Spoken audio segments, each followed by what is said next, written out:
I'm actually old enough to remember when that song was actually cool. All right. Well, I hope you enjoyed your dinner.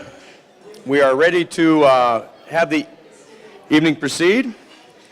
I was feeling guilty about the dessert, and then my Fitbit said I just got my 10,000 steps in, so I'm okay. So enjoy our dessert. Well, I'll tell you, every year, someone from my family calls. Last year it was President Ross, and this year, I'm not accepting any calls whatsoever. Well, actually, there's one person, a special person, but she's so young that, well, she doesn't even have a phone, so I'm not all that worried about it this year. Oh, no.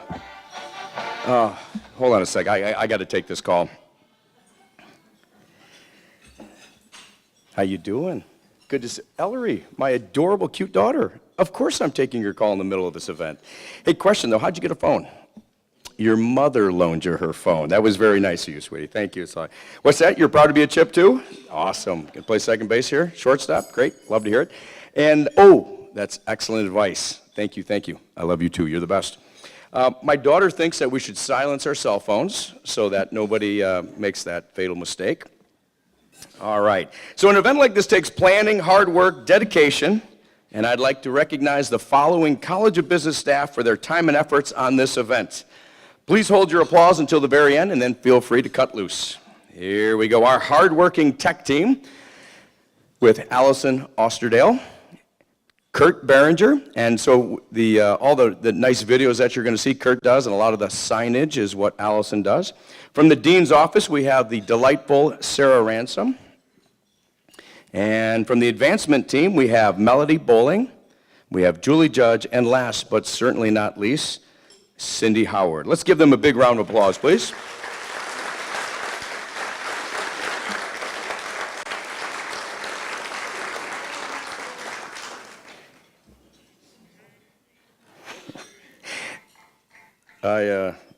Playing around. Anyhow, and now I'd like to introduce to you the Dean of the College of Business.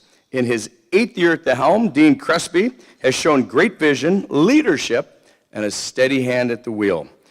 Under his leadership, I'm convinced that the College of Business is heading in the right direction, and I believe that our new renovations are a good sign of that. In addition, I just really like this guy. Let's welcome to the stage, Dean Crespi.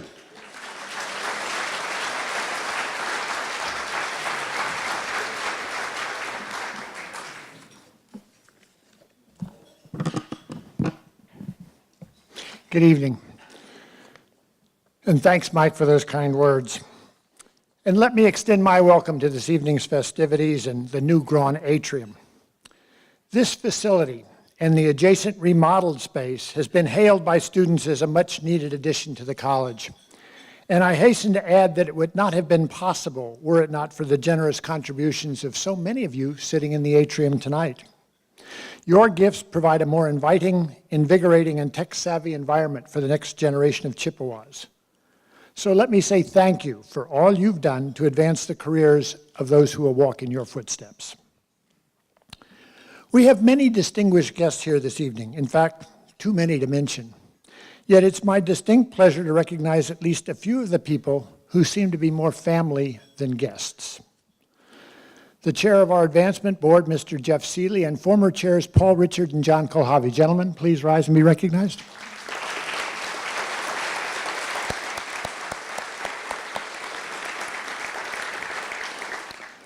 Our Vice President for Government Relations, Kathy Wilbur. Kathy.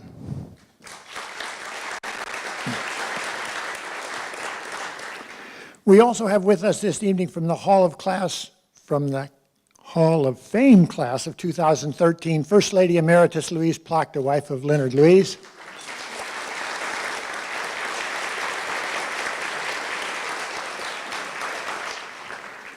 From the Hall of Fame class of 2014, Mr. Al Cambridge. Al.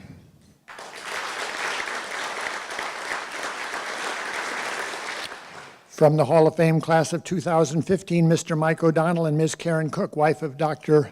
Bob Cook.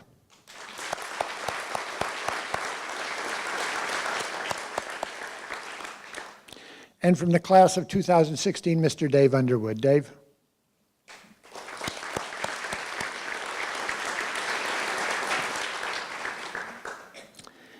This year, we celebrate the 58th anniversary of the College of Business Administration, and we have much to make us proud.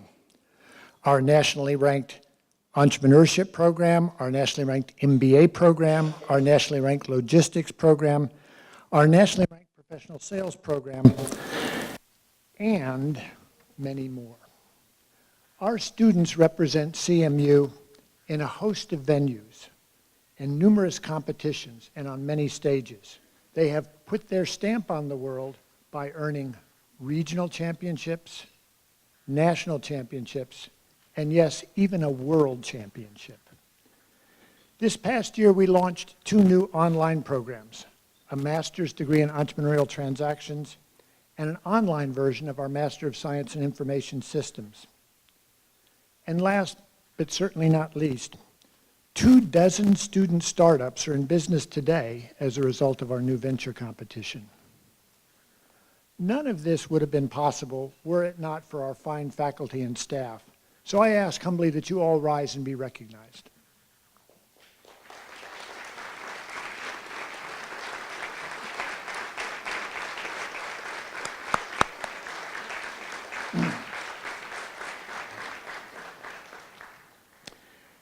And finally, the linchpin between all of these accomplishments and the faculty and staff is the college's senior leadership team. We are admirably served by this dynamic and dedicated group. And I ask that you please rise and remain standing as I read your name. Karen Arthur, Director of Business Student Services. Carl Smart, Associate Dean. Stan Pope, Director of Information Technology. Debashis Chakrabarty, Assistant Dean and Director to our MBA program. Emil Boasen, Director of our MSIS program. Aparna Lila, Director of our Masters in Economics. Nancy White, Chair of Finance and Law. Greg Falls, Chair of Economics. Luis Perez, Chair of Management. Richard Devine, Chair of Marketing and Hospitality. Lori Olson, Chair of the School of Accounting. And last but certainly not least, Dr. Anil Kumar, Chair of the Business Information Systems Department and Director of our online program. Thank you, one and all.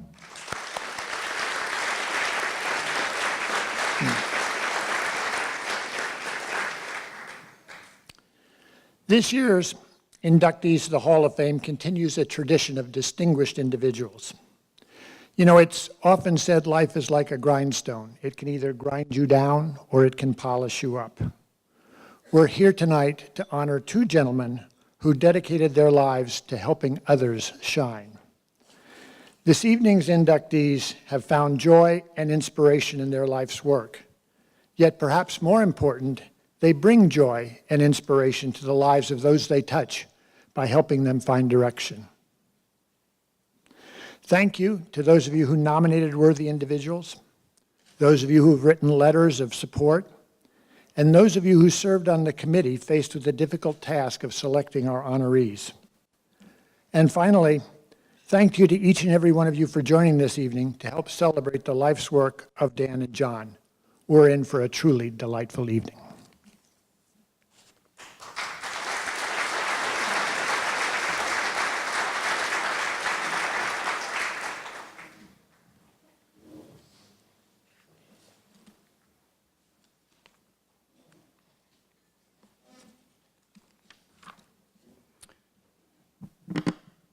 It is now my distinct pleasure to introduce Mr. Keith Goodwin.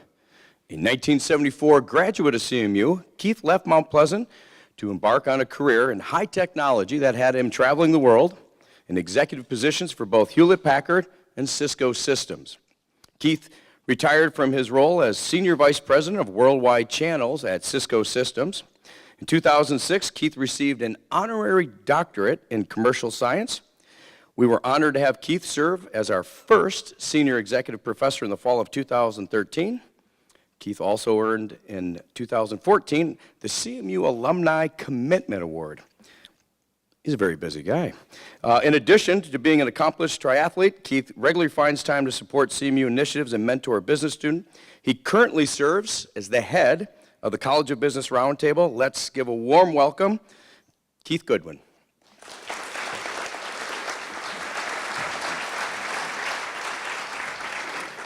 Well, thank you, Mike, for those kind words. And it's absolutely wonderful to be with you here this evening for this fantastic event. I missed it last year, so it's great to be back. I'm actually here from Northern California, so I was a little bit disappointed with the weather, kind of cold and rainy. But it's great to breathe that fresh Michigan air because we're breathing a lot of smoky air back in California. As Mike mentioned, it's also my privilege to be the head of the Executive Roundtable for the College of Business. And the purpose of that roundtable is really to strengthen the ties between the business community and the College of Business. And I have actually the privilege of introducing a few fellow members of that roundtable here who are with us here tonight. And I'd ask them to stand as well. So Mike Jocolad, Ira Kreft, Art Kubert, Tim Magnuson, Cindy Fitzgerald, and Rico DiGiorlano. And Rico is actually the second one to lead the executive program is finishing up his final teaching stint here this week. Is that right, Rico? So these individuals really contribute a significant amount to the university and to the College of Business, and I'd like to ask for a nice round of applause for all of them.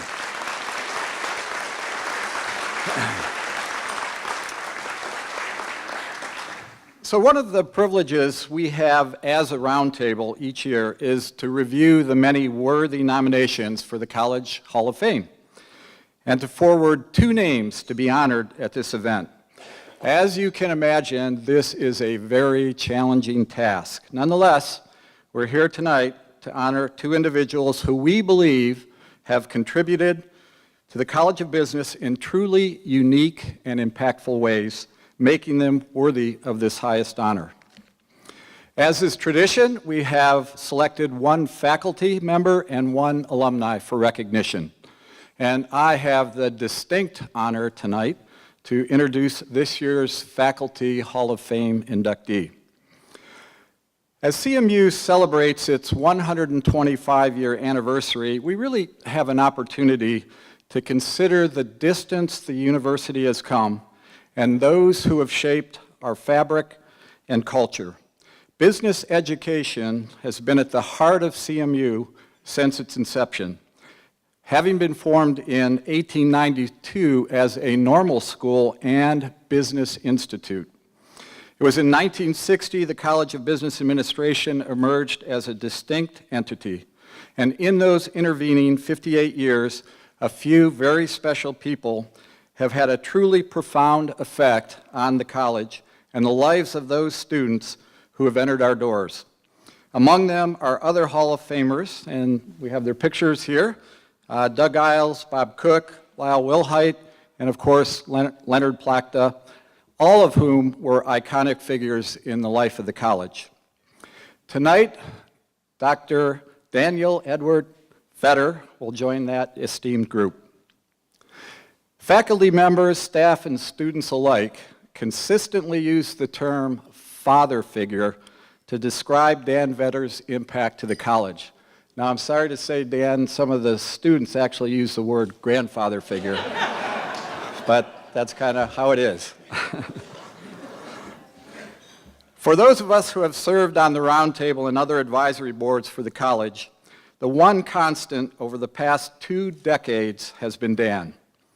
His optimism, his belief in CMU, and his confidence in the future have done much to build our alumni community and to strengthen our network. Amid all the changes in senior leadership over those years, Dan has truly been the safe harbor. One of the personal leadership strengths Dan is known for, and that I've personally observed in the numerous times I've had an opportunity to visit campus over the last few years, is his capacity to be cool under fire. Dan is very cool under fire. No matter how big the crisis, Dan never lets him see him sweat. With that trademark Dan Vetter smile, he listens, he analyzes, and then he takes action. with patience and perseverance like no other, and produces results. So just kind of a quick, short personal story, maybe to provide a little insight into this gift that Dan has. When I actually arrived on campus a few years ago to start my executive in residence program and to begin teaching, I actually found out the day before I was scheduled to be in my first class to teach that I needed to produce a social security card for CMU administration. And coming from California, that was not an easy task. So I kind of panicked. And I went to Dan and kind of described the situation. And this wasn't a university crisis or anything, but it was kind of a personal crisis for me. And, I'll never forget that conversation. Dan kind of looked at me, gave me that trademark smile. We kind of analyzed the situation together, and then he gave me the right course of action. But what I really remember is at the end of kind of describing what the right course of action was, he said, "And if that doesn't work, go ahead and teach anyway, and we'll fix it afterward." I was told at the time of his retirement, Dan was the longest-serving senior officer in the university's academic division. He served 29 years at CMU, 3 years as interim dean of the College of Business, 10 years as senior associate dean, and 6 years as associate dean. Dan's impact has far surpassed his deanly roles. He served as editor-in-chief of the American Journal of Business. He directed our MBA program and strengthened the pipeline from Michigan businesses to our graduate program. As we all know, professional certification is a big part of who we are at CMU today, and it was Dan's vision and leadership that really moved us so rapidly down that path. Dan is a man of great personal integrity and truly a model of professionalism. The Hall of Fame induction is truly rightly fitting for the myriad of contributions that Dan has made to the College of Business Administration during his tenure. Tonight, we honor the man who steadied the ship through tough times, mentored dozens of faculty as they strove to earn tenure, helped build the level playing field on which everyone competed, and helped secure the reputation of the college for everyone who calls the College of Business Administration home. I could go on, but I think this might be the right time to take a look at what I think is a fantastic video that provides some additional insights to Dan's many accomplishments, and really only a few of the many. So let's roll the video. Congratulations, Dan Better. Congratulations, Dan. Congratulations, Dan. Congratulations, Dan. Hi, Dan. Wish we could be with you tonight. Congratulations on your induction at the College of Business at Central Michigan. We're sending our love and best wishes and good thoughts. Hi, Dan. This is how I would typically greet Dan, about mid-afternoon as I walked back to get that last cup of coffee, and I'd look in and he'd be looking at that point in utter dismay at whatever was on his computer screen. If I were to describe Dan in several terms, one would be mentor. The other would be stable. Dan has worked through several administrations and been conscientious, which is the third word I would use, throughout everything. He was a sort of an island in a storm in many cases. Dan has devoted his career into making the CBA a premium business school. Many of the things that have been accomplished in the college, in my administration and other administrations, were done because of the work that he did behind the scenes very quietly. He's surprising. He's very, very passionate about his work, and he's very encouraging. He is an incredibly caring individual. Dr. Vedder never had to be the loudest voice in the room. No matter if it was a small meeting, committee meeting, college meeting, he let people have a voice. And he knew everyone had talents and skills. And so sometimes he was a quiet man, but he was always carefully listening, observing, thinking things through. And with Dr. Vedder, lots of times it was just a simple sentence would be the solution. It could be a yes, or it could be no. But a lot of those no's were good for the college.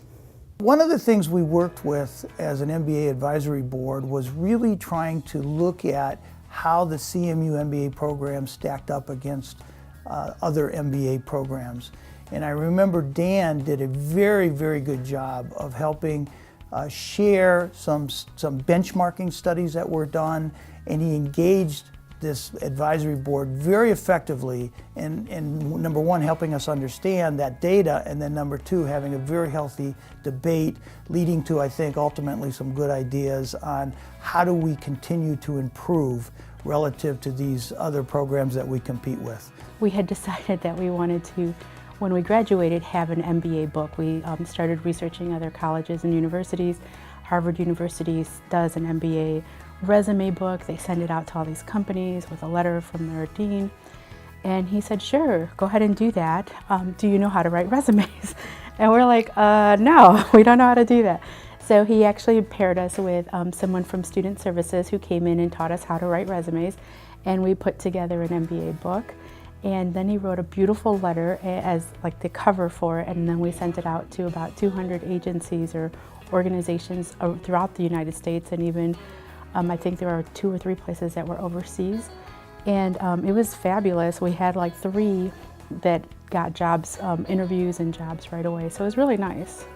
I know we celebrate our 125th anniversary of the university, and he may not have been there quite that long, but from my point of view, he's been there as long as I've been at CMU. Dan was a great manager to work for because he didn't micromanage. He let us run with it, but then when we needed help, he was perfectly willing to step in, perfectly willing to give someone that little nudge that they needed in order to make sure that things got done. Dan has been really special, not so much for what he did, but for the kind of person that he was. Dan was a voice of reason, a steadying influence, and a man of great personal integrity that kind of leveled the playing field for all competitors in the College of Business. But over his 30-year career, Dan has really been a transformational figure for the college. There are so many things that Dan leaves that represent legacies. The Student Managed Investment Fund, the banking school. He served as editor of the Mid-American Journal of Business that transformed into a major publication, the American Journal of Business. And he was a leading force in professional certifications for the college. Dan was the one who got the $2 million contract from Dow Chemical Corporation that led to our Lean Six Sigma certification. And of course, Dan served on 3 separate occasions as the senior accreditation officer for the college, assuring us of our AACSB accreditation. Dan's contributions to the college are more than you can imagine. I have here what we call the Book of Vetter. We created this book for Dan when he retired, and it has a lot of words on the front page of things that he was involved in while he was here. You can see he was quite busy. But one of the things that you'll see here is leadership and vision, and those were 2 huge things that Dan always had. And we always talked about the fact that you could count on Dan to be calm in a crisis and to settle others down when they were riled up, sometimes me.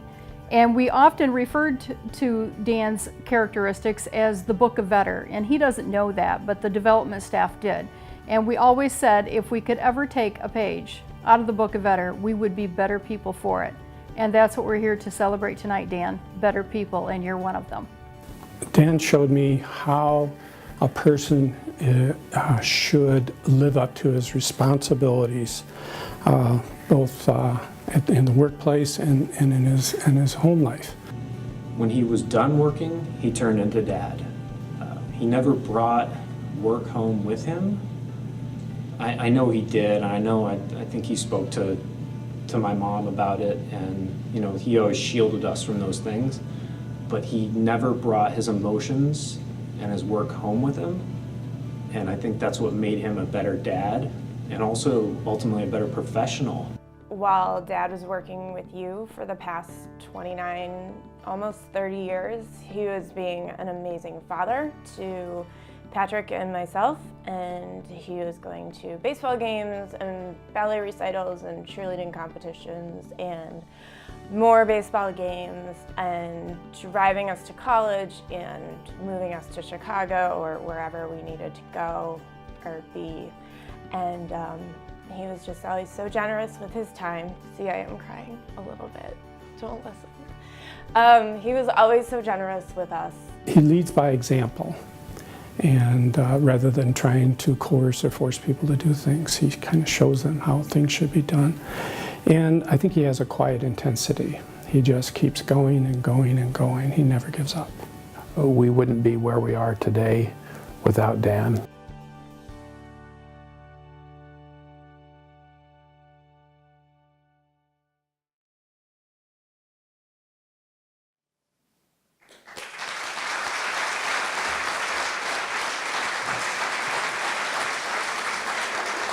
Please join us in welcoming Dan Vetter to the stage to receive his honor.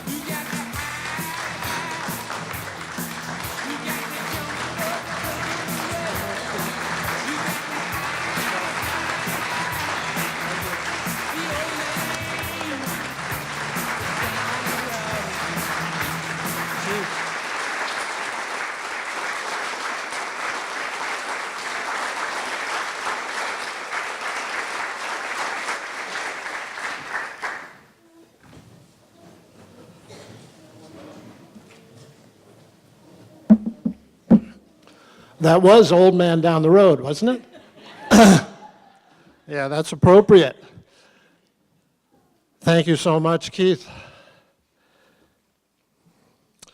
Vice President Kathy Wilbur, First Lady Emeritus Louise Plachta, she's back there somewhere, members of the Hall of Fame, members of the CBA Roundtable, friends, family, faculty, and staff. I am really humbled, I am very humbled by this honor and the privilege to speak to you this evening. My congratulations to John Voigtman. John has been a valuable advisor to the college for a number of years, and I've gotten to know him very well. And congratulations to both Terry and John's generosity to the university and the college. People often ask me, what does an associate dean do? Well, you do everything the dean doesn't want you to do. And that's a lot of different things. So I guess it was 16 years as an associate dean, 3 years as interim dean, moving tables, cooking hot dogs, even going on some trips that the dean didn't want to go to. I got to go to Brazil, I got to go to India, so there were some really great things. It was a couple of years ago I made a presentation to some new associate deans at an accreditation meeting. And I told them, your primary job is to get things done. But if you want to keep your job, you got to make the dean look good. And I've got to admit that sometimes it was tough. I also received more questions about how to do that from that group of associate deans.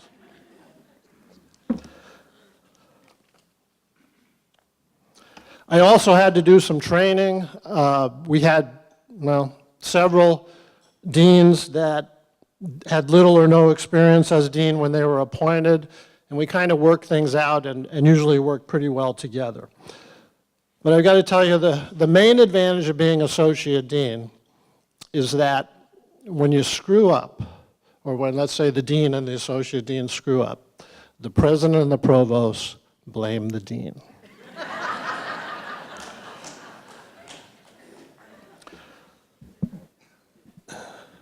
My story is about a guy who tried to do his best and was very fortunate to be associated with an outstanding business college, university, and work for some extraordinary people. I was hired by Dick Sussman and came to the Department of Finance in 1988. A good friend of mine, Dave Carmen, you heard him up there, he's sitting right over here, was very influential in me accepting the position as a regular faculty member here. Dave and I were buddies at the University of Nebraska, but he studied accounting. I studied finance. Leonard Plachta was the business dean when I was hired. And I've got to tell you something about Leonard. Leonard, probably in my mind, his greatest accomplishment was getting the college accredited, and I believe that was in 1983. It was really important for the reputation of the college, especially among peer institutions. Leonard, of course, went on and became president of CMU in the early 1990s, and he really was the right person at the right time to deal with some very difficult financial challenges for the university. I had the opportunity also to work with Roger Kessler, right over there, that first face over there. Roger Kessler and I spent countless hours searching Midland for an appropriate facility for the MBA program. This was in the late 1990s. Through his leadership, we got a building in Midland. We became much more visible in Midland at that time. You should also be aware that Roger played a very instrumental role, probably most important role, in getting CMU to accept and use SAP. SAP is a widely recognized integrated business software. The college benefited greatly. We have a nationally, internationally recognized SAP program today. My first boss as a dean, I think it's really easiest to talk to me about my career in the dean's office by really focusing on the time periods in which I served under particular deans, which was about 19 years. My first boss was Terry Arndt. Terry Arndt was responsible for successfully leading the college through a very challenging accreditation team visit in 1994. I don't know if you're aware of this, but Terry initiated 2 annual events that still exist today. The CBA golf outing, Tom Wyrick has a lot to do with that today, and also Dialogue Days. Dialogue Days continues. Literally hundreds of business people and alumni have come to the college and interacted with students throughout the years.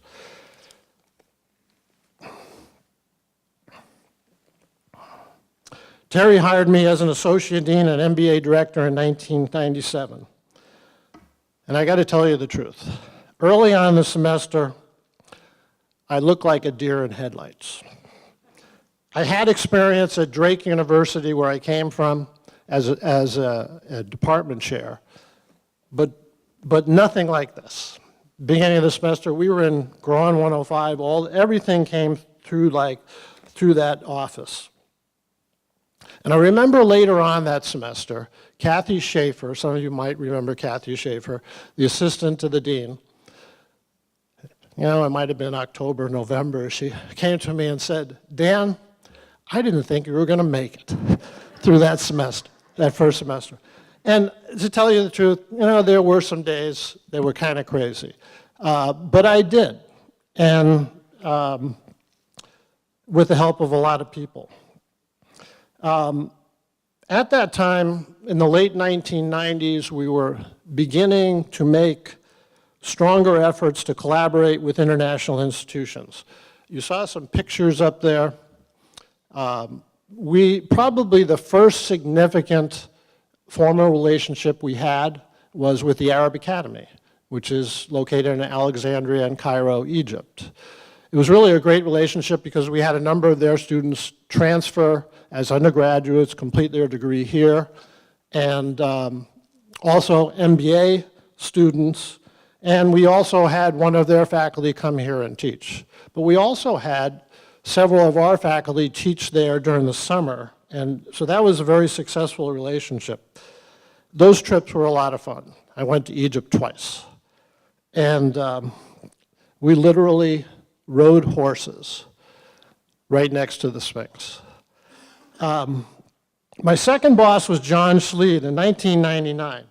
John was the first in the college to recognize the value of online education. He also began the initiative to revise the undergraduate business program. This was big for us. We finally revised the program. We were successful in 2005. We also established another very important international relationship with JNTU in Hyderabad, India. And we still get students from JNTU today.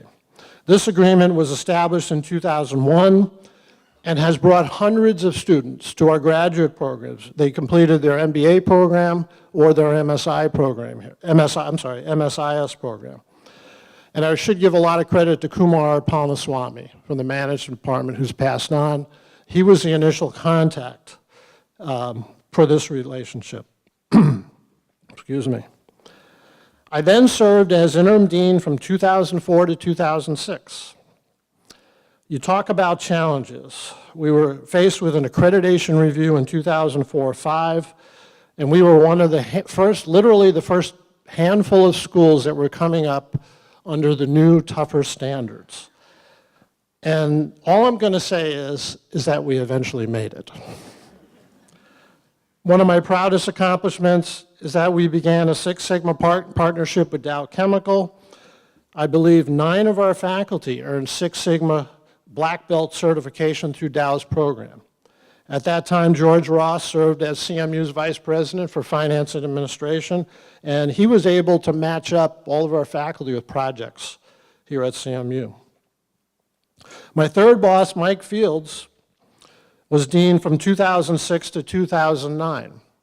Mike was very visionary. He grasped the importance of developing an online MBA program. Today, online MBA program enrollments are greater than face-to-face MBA enrollments. Mike, to his credit, also saw the value of expanding SAP, especially at the graduate level. The SAP program took off and for many years was ably managed by Frank Andre. I don't know if Frank's here tonight. Again, I served as interim dean in 2009-10. We were able to successfully maintain our accreditation. We were also able to secure, as Chuck said, a $2 million total contract to deliver Six Sigma training online to Dow Chemical employees. This was big for us, worldwide. But the value for us was that we got the material to use for our students. So we were able to develop programs that certified our students right now at the Green Belt level, and literally we've certified hundreds of students in Six Sigma, greatly increasing their value to employers. I'm sure some of them mentioned that either on their resume or face-to-face at the career fair. My fourth boss, Chuck Crespi, became dean in 2010. Chuck's been the most visionary of the deans, let's say the most visionary of my 4 dean bosses. I get that right. Chuck's focus on student success and all of his accomplishments should be commended. Highlights include the new venture competition. We mentioned the certification programs. We must be getting on to probably 11 or 12 by now. Growth in internships, the creation of the entrepreneurship department, and this beautiful Grand renovation. Thanks, Chuck. Appreciate it. It's really been a pleasure serving under you. Thanks. At this time, I'd like to introduce my family who's here. I think you saw a few of them there. My daughter, Lindsay, and my son, Patrick.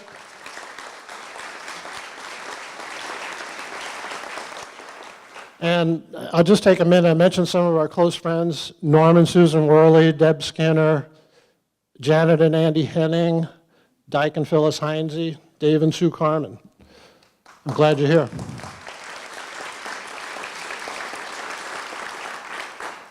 Well, I mentioned I had 4 bosses. Well, I've gotten rid of those.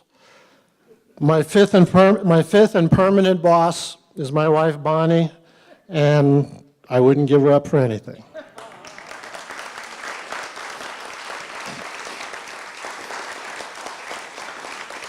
I'd like to especially thank the CBA staff. It's been a pleasure working with you. I greatly appreciate your dedication, your perseverance, and really your intelligence throughout the years. And there's too many of you to name, but many of you have been named this evening already. Finally, President Ross has made student success an imperative for the university. With that in mind, I'd like to honor and recognize 2 great guys right over here.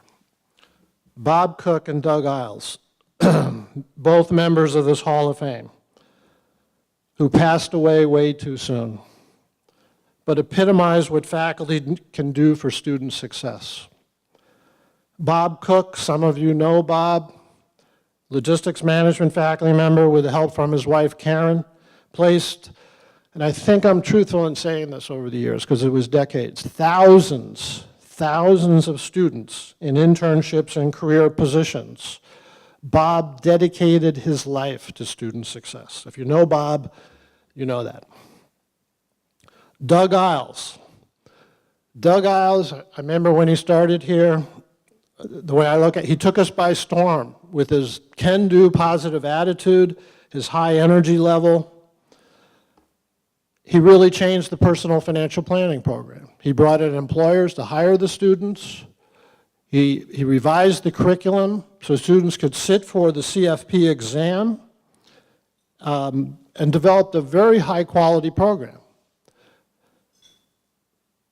I have great respect for these two guys, and I guess if there's any legacy here, we should always remember their impact on students and learn by it. With that in mind, my last words are aimed at the faculty and staff of the college. Do whatever you can in your own way to help students succeed and keep up the great work. It is a privilege and an honor to speaking to you tonight. It is a privilege and an honor to be inducted into this Hall of Fame. I am humbled to be in the company of these outstanding individuals. Thank you so much.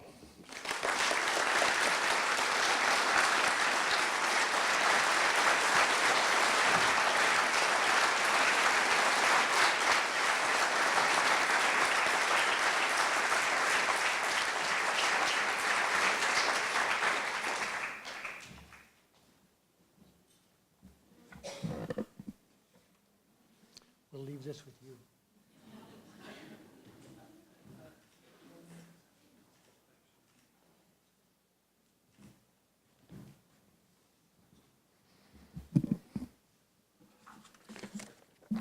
Thank you, Dan, for those gracious words. It was quite a story and quite a ride. God bless you. I now have the honor of inducting our alumni inductee, someone we all know well, Terry Matson Voigtman's husband, John. John graduated with a BSBA degree in 1984. His major was marketing, which perhaps foretold his trademark sartorial predilection. Yet he began his professional career at Electronic Data Systems. His finance career started in earnest with Freddie Mac. He rose to the head of structured finance at HSBC. He was co-head of mortgage finance at Goldman Sachs and was also a senior vice president at Lehman Brothers. Along the way, he earned FINRA Series 7, Series 63, and Series 24 licenses. John currently works at Royal Bank of Canada, a corporation whose values he shares: collaboration, accountability, integrity, diversity, and putting the client first. In the financial crisis of 2008, it was a commitment to these values that kept RBC as a safe harbor. Today, John serves as managing director and senior officer at RBC Capital Markets in the Bahamas, a firm where he has found his home after several stops along Wall Street. He joined RBC Capital Markets in 2007. John is responsible for the performance and liquidity of a multi-billion-dollar U.S. and Canadian investment portfolio. That John has had a distinguished career is firmly established. For the Hall of Fame, that's a necessary but not sufficient condition. You see, there's no dictionary definition for a Hall of Famer. It's not a Lifetime Achievement Award. It's not about how successful you were. It's not about how famous you became. Our Hall of Fame does, of course, celebrate success, yet it does something much more nuanced and more meaningful. For our alumni, students, faculty, and staff, the Hall of Fame exemplifies a life that inspires other people, one that sets a standard to which others aspire. A Hall of Famer sees the best in other people and makes it a reality. Jim Felton and I first met John and Terry at Max and Emily's many years ago, where John arrived armed with a handful of sample resumes and a vision. John wanted to build a pipeline from Mount Pleasant to Wall Street. He had a plan. Over the intervening years, he and Jim carved out that trail to New York. As a result, he has changed the lives of many students. And now, in that pay-it-forward tradition, the students John has helped place into Wall Street jobs are beginning to build and strengthen a CMU network in New York that will open doors for future generations of Chippewas. To that end, he has organized and funded many student trips to New York to see RBC, to visit the trading floor of the New York Stock Exchange, and to visit Bloomberg headquarters. Students have returned with boundless enthusiasm that permeated our local Financial Management Association chapter. You know, it's said there are 3 levels of education. 1, you read about it. 2, you get to see the machinery. 3, you actually practice on the machinery. John wanted to see level 3 education at CMU. He hosted us on a visit to Bloomberg in New York and impressed upon us the virtue of acquiring the tools Wall Street analysts use every day. Today, the Voigtman Financial Laboratory, which many of you saw earlier this evening, is home to hundreds of CMU Bloomberg certified students whose credentials give them a competitive advantage in the job market. Over a decade ago, John and Terry funded a scholarship to support aspiring finance students. While chairing the investment committee of the CMU Development Board, John established 2 student seats on that board to create special learning opportunities for young Chippewas. John has been a trusted member of our roundtable for many years now. He helped us secure keynote speakers for major events. He's served as a finals judge for the New Venture competition for 5 years. He's helped link aspiring entrepreneurs to resources that will hasten their launch. He makes us reflect in a most creative and fruitful way, challenging us to go one step beyond where we have planned. John is a go big or go home kind of guy. He asks of all of us, are we dreaming big enough?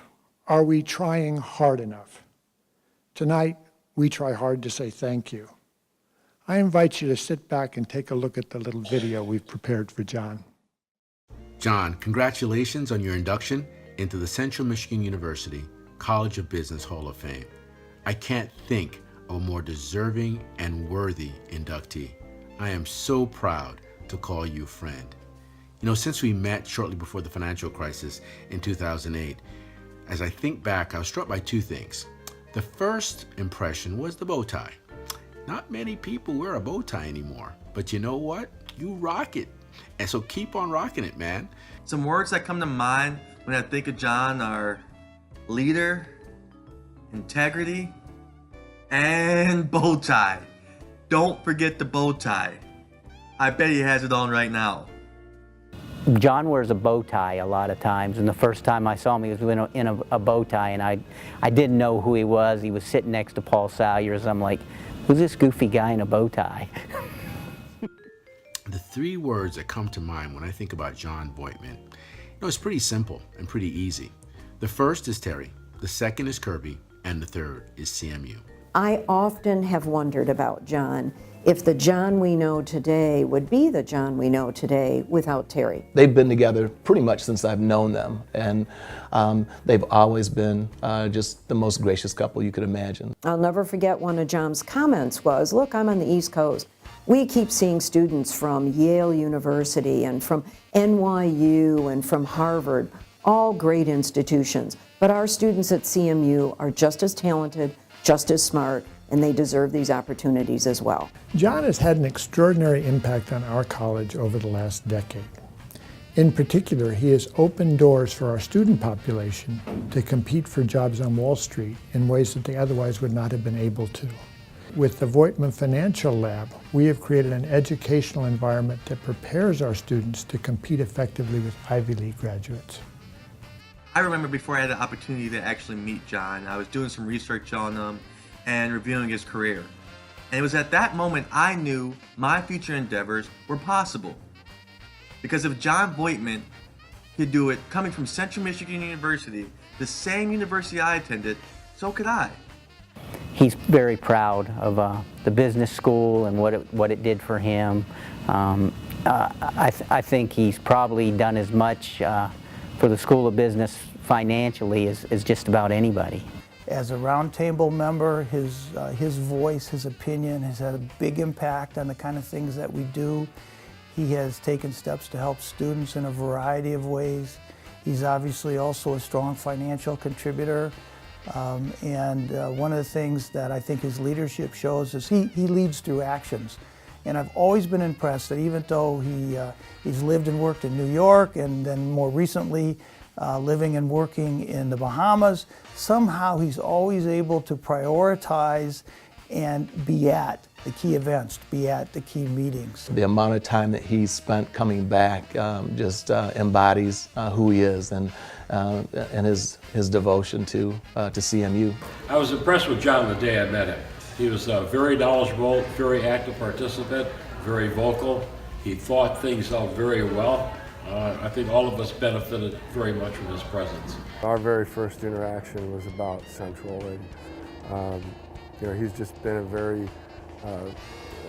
very loyal and supportive friend throughout my career, even before arriving back here on campus. John did not start in the College of Business when he came to Central Michigan University. He was majoring in a different field, came into the college, sat down with then Dean Leonard Plachta, who became president of CMU, and I gathered from that meeting that the dean wasn't quite as receptive as John thought he should be to John's changing majors and entering the College of Business. And yet we all know that John eventually became a member of the College of Business student body and graduated from here. We were supposed to, as core college students, and again back to sort of the resourceful part of John, we were supposed to just wear what we had and just for a local fashion show in the complex. And John said, we're going to do something a little better. And before you know it, he's rigged it so that the two of us have tuxes. And so we decided we wanted to get as much mileage out of those tuxes as we could. And so we got someone to take pictures, and before you know it, one thing led to another, and it turned into Christmas cards. We were both two young guys at CMU, and John actually was in the engineering school for a while, and he had a great idea of a device that kept your plugged-in appliance in the wall, and it was titled Plug Catch. And so you actually screwed it into the plate on your wall to keep your plug in place. EDS had come to campus back in the mid-'80s. There was EDS was recruiting many employees at colleges across the country, and they were here looking for computer science and MIS majors. John's a marketing major. John somehow or another managed to get his foot in the door and schedule an interview through Career Services here on campus with EDS. And as the story goes, John went into the interview, and the recruiter asked how he managed to get in. John, I think, shared some story, and next thing you knew, I think John walked out with a job interview with EDS. And he told me a story about when he was going through this program at EDS and how rigorous it was and how that really was a life-changer for him. But it boiled down to outworking your competitor. And that's what he did. And it wasn't because he was smart. The joke amongst his friends is, we were all smarter than him. How did he succeed so well? But it's just a joke. But the reality of it is that he will outwork you. And he's a bright guy. There's no two ways about that. But the bottom line with it is, you take somebody that's competent and you work your tail off and you can succeed. Your eagerness to give back has always been the quality I most admire, and it certainly doesn't stop at financial giving. Countless students at CMU and juniors at RBC have benefited from your guidance. I was certainly the greatest beneficiary, whether it was on stroke technique in my swimming career or on trading bonds in my adult career. Congrats again, Dad. We love you. Congratulations, John. I've never met anyone like John, someone with such big dreams and someone who can make them happen. And while John has had a very successful business career, I feel his greatest contribution to the world of business is his mentoring of young people. John so generously shares of his time and his business knowledge so that others can succeed as well, whether it's help with a resume or interviewing for a Wall Street position, for a struggling intern on the desk, Or maybe it's an entrepreneur needing help with a pitch. John's been there for all of them, with his words of wisdom, recommendations of coursework and books, introductions to others, and some financially. I'm so incredibly proud of John and this honor for him, and very appreciative of CMU. Fire up, Chips.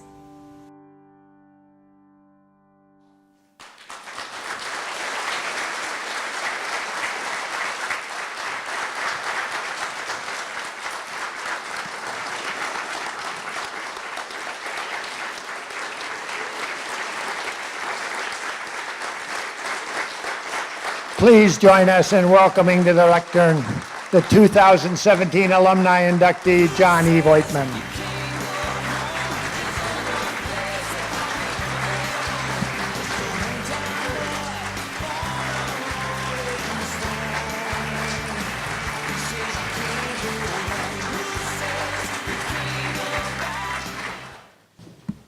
I'm afraid I'm going to be like Jimmy Kimmel and cry up here. Wow. I'm a little bit numb. Definitely deeply honored to be here. Thank you for coming out on a Friday night, especially a homecoming Friday night. It means so much that I was thinking it was going to be a smaller group, I guess. Like about that many.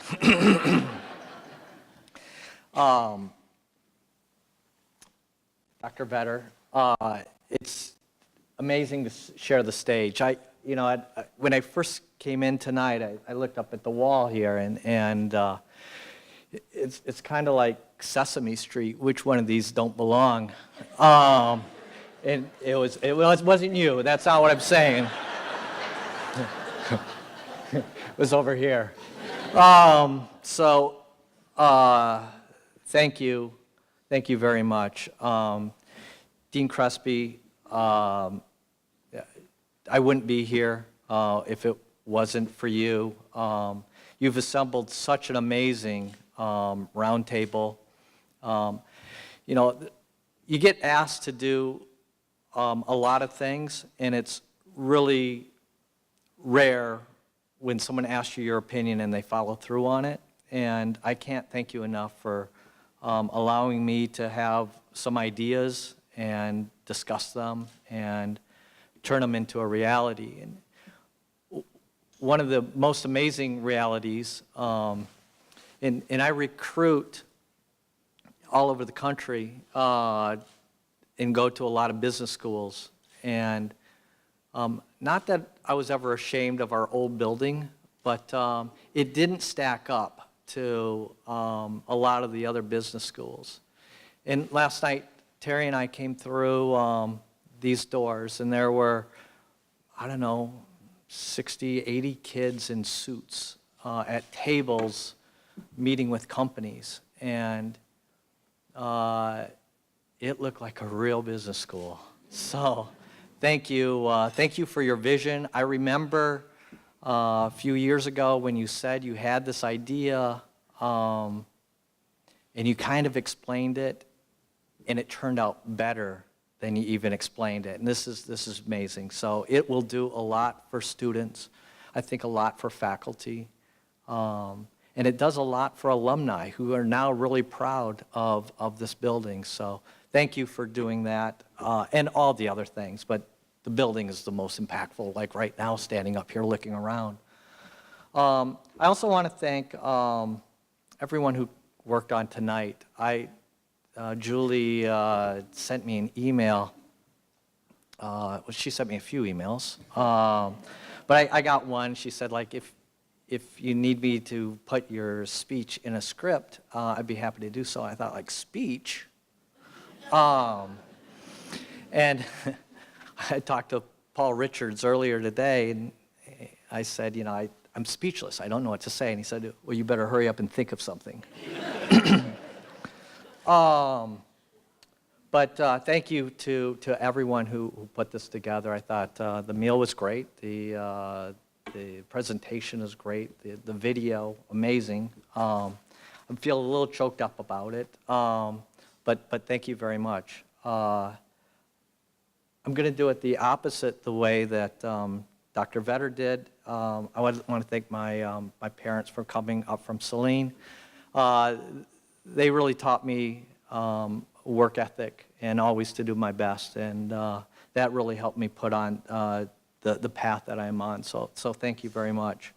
To my in-laws, Hoot and Jackie Matson, first, thank you for trusting me with your beautiful daughter.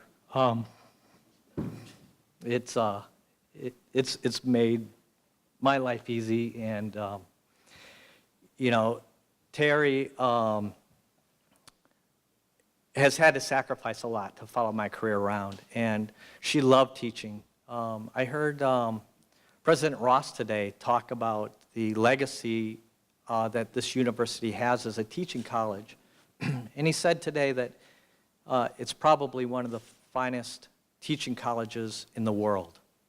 And I think Terry was probably one of the best teachers in the world. But we had to make some choices about moving around. There were opportunities that were too good for me to pass up. And so she gave up her teaching career to follow me. So that means a lot to me. You know, she's my best friend, my partner, she's my cheerleader, and she's a wonderful mother to our son Kirby. I'm sorry he can't be here tonight. But Kirby has a presence that really kind of lightens up the room, and it lightens up my heart. And kind of through his thoughtful guidance and the way he thinks about things, it's really allowed Terry and I to give back. He's one of these wise millennials, and I think that he really approaches things uniquely and reminds us often that it's not what we have that defines us, it's what we give. And I owe a lot of that to Kirby to remind me that we live in a world sometimes where that's easy to forget. Other friends, I have roommates here. So it's a surprise to see them. Tony Voigtman, thank you for coming. He told me we have a party in a couple hours maybe. Who knows how long we're going to talk up here. But he told me he had an event tonight, so I didn't expect to see him. And Mike Guy, my other roommate, I didn't expect to see him either.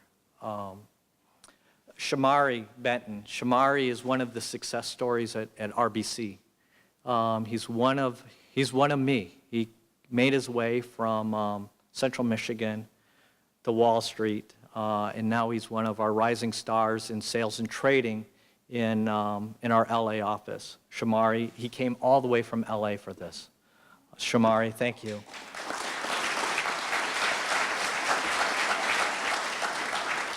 Shamari will be up on this wall one day. I also want to thank John Kalhavi.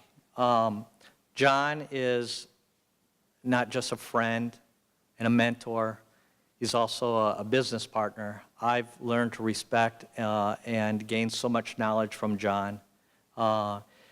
He's the one who goes at things. He gives me courage to tackle things that are much bigger than I am. What he's done for the university has really reflected on what I want to do. So John, thank you for coming, and thank you for being such a good friend.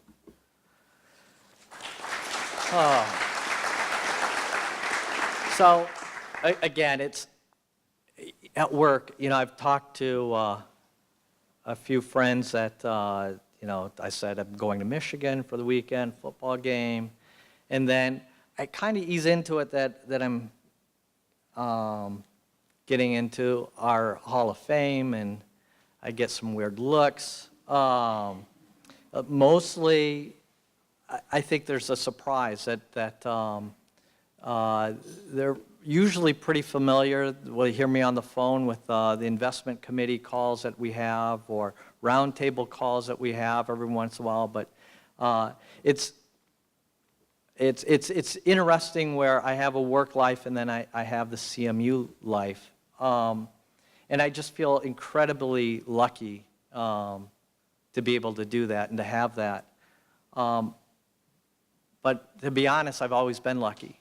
Lucky with friends, lucky with family, and lucky with my career. And there's really no time that you get to appreciate that luck than close calls. And that's usually when people tell you how lucky you are. This past May, I had a accident on a scooter. I got hit by a car. And I remember getting to the hospital, and the first thing the doctors are saying is like, wow, you're really lucky.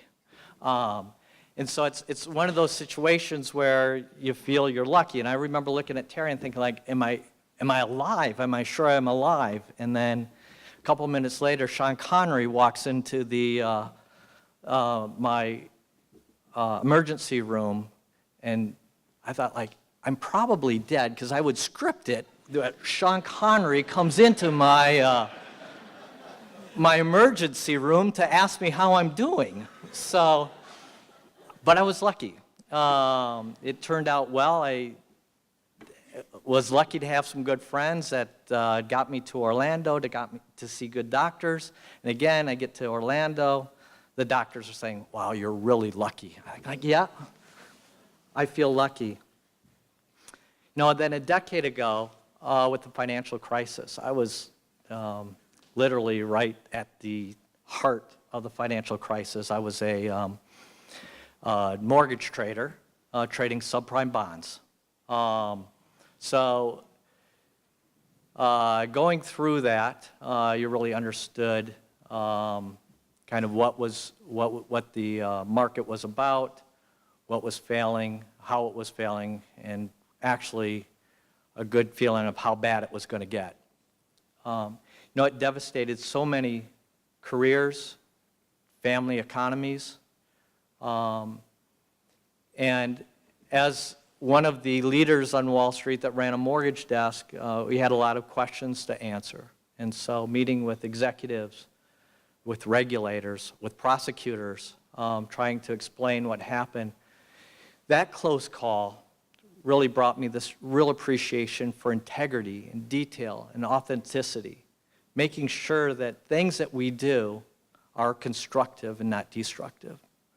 So getting past that close call again, I felt very, very positive.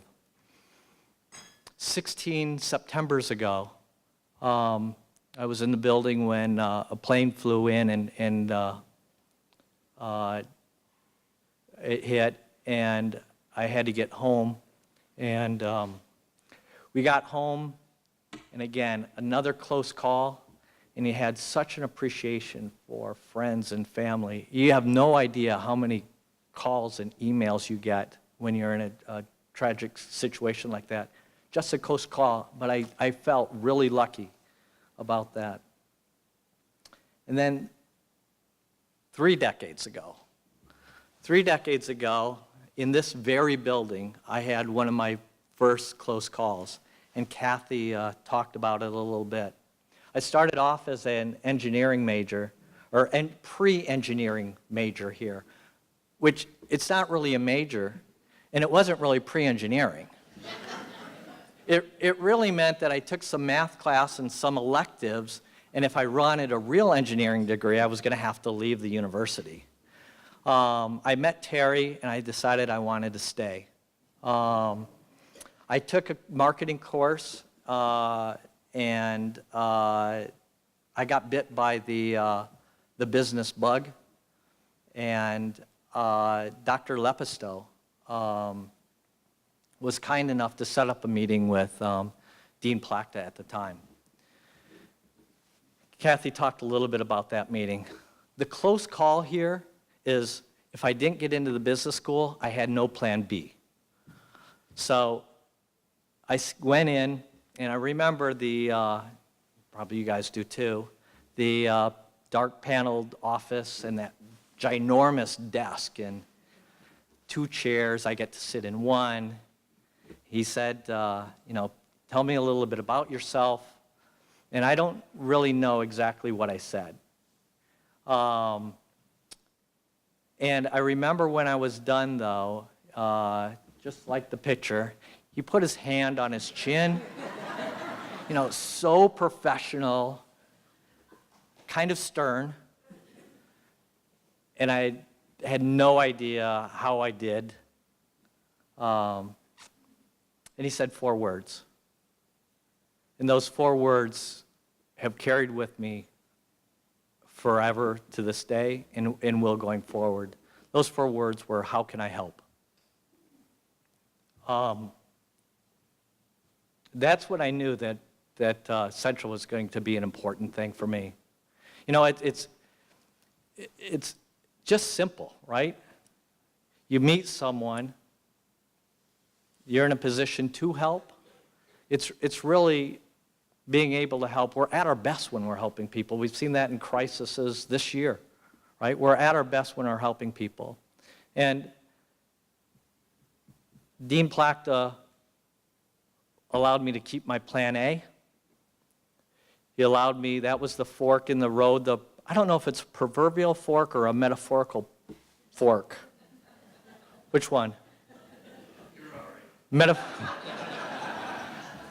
father-in-law is an English teacher, and he's usually quick to correct me. But that was one of the forks in the road that got me on this path, and to be on the same wall as all these people, but Dr. Plachta was, or Dean Plachta, President Plachta, is really important to me. The only other thing I really wanted to say was that I'm profoundly proud to be a graduate of Central Michigan University's Business School.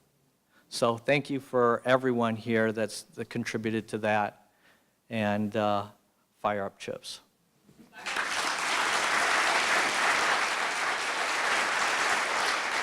Not forgetting that.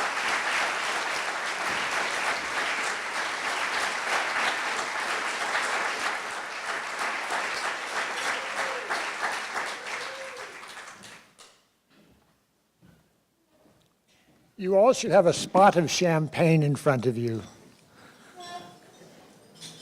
So I invite you all now to raise a glass to celebrate the class of 2017 Hall of Fame inductees. Hear, hear.